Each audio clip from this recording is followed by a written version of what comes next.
Hello, simple रेसिपीमध्ये तुम्हा सर्वांचं स्वागत आहे। तर आज आपण बनवूया मिक्स पिठाचे थालीपीठ।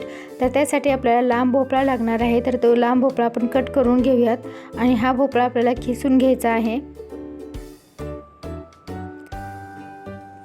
तर एका मिक्सरच्या भांड्यामध्ये आपल्याला ठेचा वाटून घ्यायचा आहे। तर त्यासाठी आपण लसूण आणि हिरवी मिरची, जिरं, मीठ आणि शेंगदाणे टाकून आपण हा ठेचा वाटून घेणार आहोत। अशा प्रकारे खिसलेला भोपळा आणि एक खिसलेला कांदा घ्यायचा आहे आपल्याला। कांदा खिसून घ्या जेणेकरून थालीपीठामध्ये खूप छान लागेल।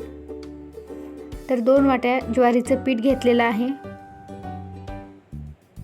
आणि 1 वाटी गव्हाचं पीठ, अर्धी वाटी बेसन,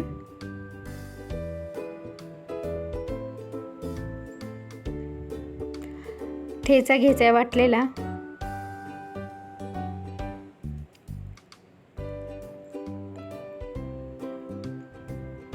एक चमचा तीळ घ्या आणि 1 चमचा ओवा आपल्याला क्रश करून टाकायचा आहे।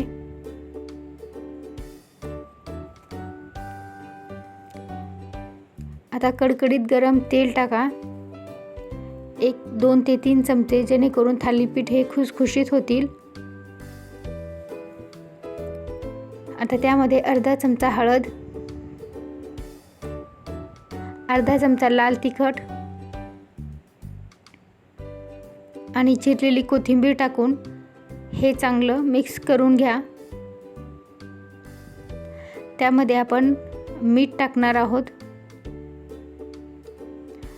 मीठ थोडं जपून टाका, कारण आपण ठेच्यामध्ये पण मीठ टाकलेलं आहे। आता पाणी टाकून आपलं हे पीठ अशा प्रकारे मळून घ्यायचं आहे आणि 10 मिनिटं झाकून ठेवायचे आहे।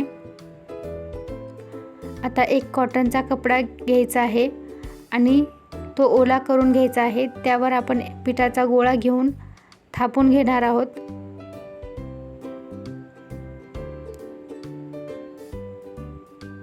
पाण्याचा हात लावून याला गोलाकार असं थापून घ्या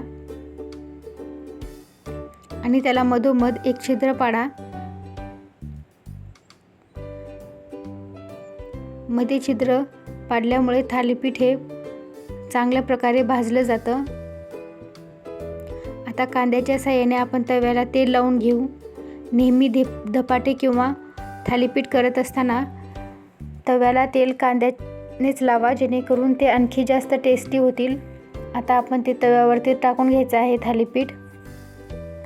आता एक पाण्याचा हात आपण त्यावरती फिरवणार आहोत, जेणेकरून वरचा कपडा हा लवकर निघेल। अशा प्रकारे तेल लावून घ्या आणि दोन्ही साईडनं याला खरपूस असं भाजून घ्या। हल्ली मुलं हे भाकरी खात नाहीत, त्यामुळं असे मिक्स पिठाचे थालीपीठ तुम्ही करू शकता। अशा प्रकारे सर्व थालीपीठ आपल्याला बनवून घ्यायचे आहेत। जर व्हिडिओ आवडत असतील तर व्हिडिओला लाईक करा आणि चॅनलला सबस्क्राईब करायला विसरू नका। अशा प्रकारे आपलं हे थालीपीठ तयार आहे। व्हिडिओ पूर्ण पाहिल्याबद्दल धन्यवाद।